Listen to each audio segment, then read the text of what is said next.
Assalamualaikum warahmatullahi wabarakatuh. Selamat siang kepada yang kami hormati Bapak Muhammad Yusuf selaku dosen pengampu mata kuliah pemasaran internasional serta rekan-rekan pendidikan Misis A 2018 yang kami banggakan. Sebelumnya, kami izin memperkenalkan diri dari kelompok 7 yang terdiri dari Dewi Lindasari, Nabila Ramadhani, Reni Sukistianingsih, serta Cindy Noviati. Kami akan mempresentasikan materi kami mengenai pemasaran internasional. Baik, materi pertama yang akan disampaikan oleh kelompok kami adalah mengenai perencanaan strategi pemasaran global. Perencanaan merupakan cara yang sistematis berkaitan dengan masa depan. Perencanaan juga merupakan cara untuk mengelola dampak faktor eksternal dan tidak terkontrolnya kekuatan, kelemahan, arah, dan tujuan perusahaan untuk mencapai akhir yang diinginkan.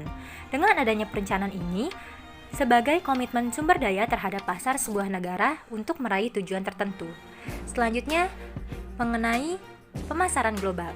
Pemasaran global adalah proses memfokuskan sumber daya dan sasaran dari sebuah perusahaan terhadap peluang pemasaran global. Pemasaran global ini juga diartikan sebagai proses pemusatan sumber daya dan tujuan organisasi pada peluang pasar. Dalam melakukan sebuah bisnis atau membangun perusahaan yang berskala internasional, masing-masing pelaku pemasaran harus memiliki pengetahuan dan keterampilan dalam kaitannya dengan pemasaran global, sehingga mampu bersaing dengan baik dan juga mampu menguasai pangsa pasar internasional. Selanjutnya ada perbedaan mengenai perencanaan perusahaan domestik dengan perusahaan internasional, yaitu karena kesulitan dalam lingkungan operasi perusahaan multinasional, struktur organisasi, dan tanggung jawab mengendalikan operasi multinegara menciptakan perbedaan dalam kompleksitas dan proses perencanaan internasional.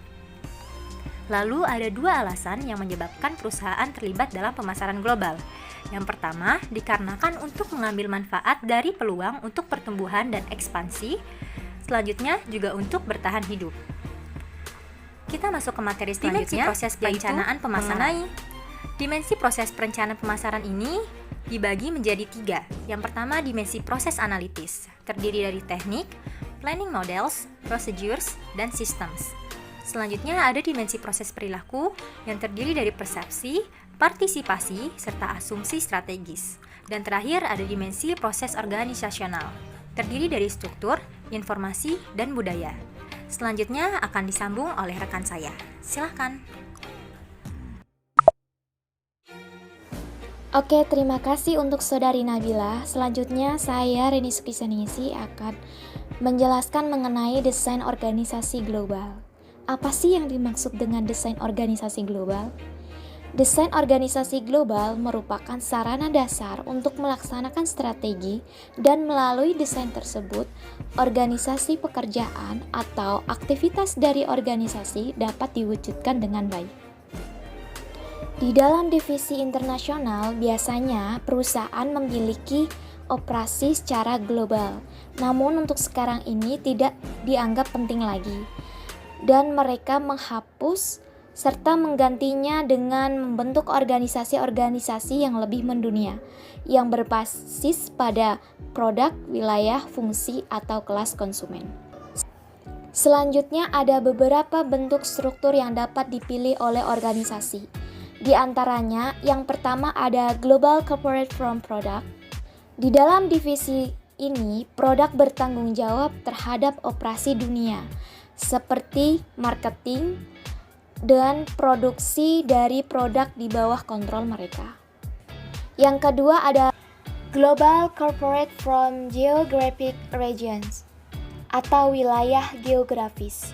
Divisi ini bertanggung jawab atas semua kegiatan di bawah manajer area yang secara langsung memberikan laporannya kepada CEO, di mana CEO ini membuat tugas untuk mengarahkan pada pengoperasian di seluruh dunia. Yang ketiga ada Global Corporate from Function.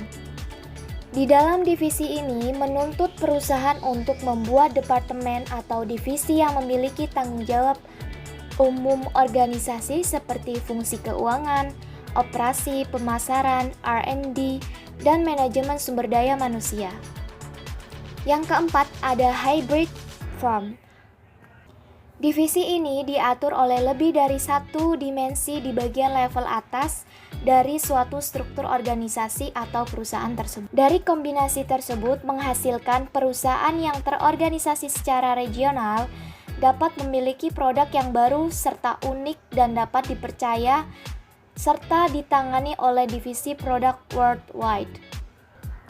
Untuk selanjutnya ada matrix organization atau struktur organisasi yang terdiri dari satu atau lebih dari struktur organisasi yang berlapis untuk menggabungkan produk, keahlian regional, fungsional, dan sebagainya.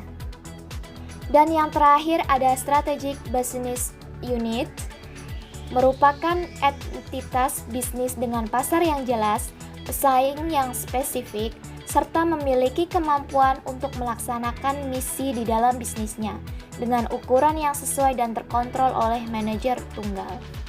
Untuk selanjutnya akan dijelaskan oleh Saudari Dewi Lindasari. Melanjutkan pembahasan sebelumnya, dalam operasi pemasaran global terdapat pengelolaan manajemen merek global. Nah, apa itu merek? Merek adalah entitas yang mudah dikenali dan menjanjikan nilai-nilai tertentu. Dan biasanya sebuah merek dipersonifikasikan dalam bentuk logo, yaitu sejenis simbol yang mengidentifikasi suatu entitas. Nah, gambar-gambar di bawah ini merupakan merek atau brand dengan kategori Most Valuable Brands di tahun 2021 ini. Nah, lalu apa sih tujuan dari pengelolaan manajemen merek ini? Tujuan akhir dari manajemen merek pada dasarnya adalah aktivitas membangun merek dalam arti positif dan semaksimal mungkin menghindari aktivitas yang dapat merusak merek itu sendiri. Nah, menurut Profesor David Jober, ada 7 faktor utama dalam membangun merek. Yang pertama, ada quality. Yang kedua, ada positioning. Yang ketiga, ada repositioning. Yang keempat, ada communication. Yang kelima, ada first mover advantage. Yang keenam, ada long-term perspective. Dan yang terakhir, ada internal marketing. Nah, mari kita bahas satu persatu. Yang pertama, faktor utamanya adalah quality. Apa itu quality? Quality adalah kandungan utama dari merek yang baik. Benefit utama yang diterima customer haruslah sebanding dengan harapan customer, dan benefit yang dimaksud ini harus terdeliver dengan baik dan konsisten. Faktor yang kedua, ada positioning. Positioning adalah mengenai posisi suatu merek di pasar dari persepsi benak customer. Yang ketiga, ada repositioning, yaitu kondisi adaptasi dengan kebutuhan customer, peta persaingan, dan tren pasar. Suatu merek perlu pula melakukan repositioning agar merek tersebut tidak jenuh dan dapat pula mengantisipasi penurunan persepsi merek di pasar. Yang keempat, ada communication. Nah, ini adalah salah satu faktor yang memegang peranan penting dalam membangun merek. Sebagai faktor pendukung produk dan positioning merek, komunikasi yang baik akan meningkatkan persepsi customer atas produk dan atau layanan yang dijual. Yang kelima, ada first mover advantage, yakni memiliki kemungkinan besar untuk menjadi merek pertama yang berhasil menduduki posisi tertinggi di benak calon customer sebelum pesaing masuk ke pasar. Faktor yang keenam, ada long-term perspective. Apa itu long-term perspective?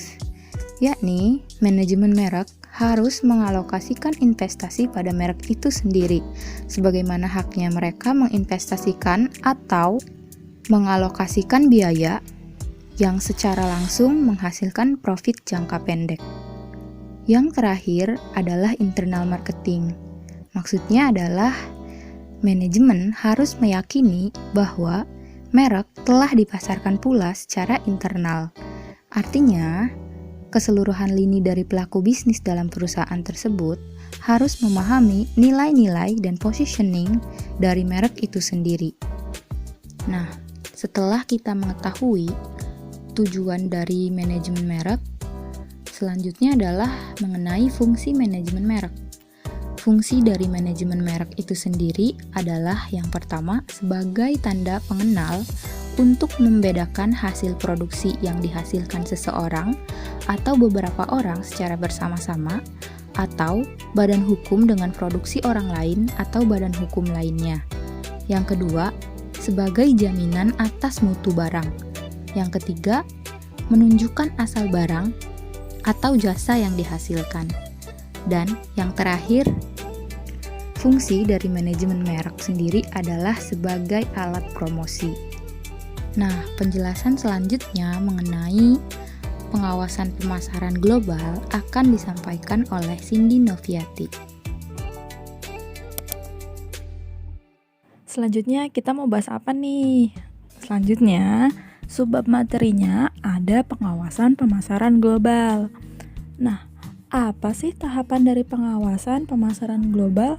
Di tahapan pengawasan pemasaran global itu ada 4 tahapan, yaitu yang pertama adalah menetapkan standar kinerja, menspesifikasikan data umpan balik yang dibutuhkan, mendapatkan data pengawasan yang dibutuhkan, meliputi mengevaluasi data umpan balik, menjelaskan kesenjangan antara standar kinerja nyata dan yang ditetapkan.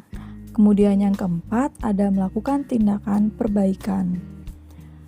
Lalu di pengawasan pemasaran global ini dapat dibedakan menjadi 4 jenis. Yang pertama adalah pengendalian rencana tahunan dengan memeriksa performa yang dicapai rencana tahunan dan mengambil tindakan korektif bila diperlukan. Yang kedua, pengendalian kemampuan atau profitabilitas usaha untuk menentukan perolehan laba dari produk, wilayah, pasar, pemakai akhir, dan saluran-saluran niaga. Yang ketiga, pengendalian efisiensi, meliputi usaha untuk mencari cara memperbaiki dampak dari perangkat dan biaya pemasaran. Dan yang terakhir, ada pengendalian strategis, meliputi pengujian secara berkala apakah strategi dasar perusahaan sudah sesuai dengan peluang-peluang ada.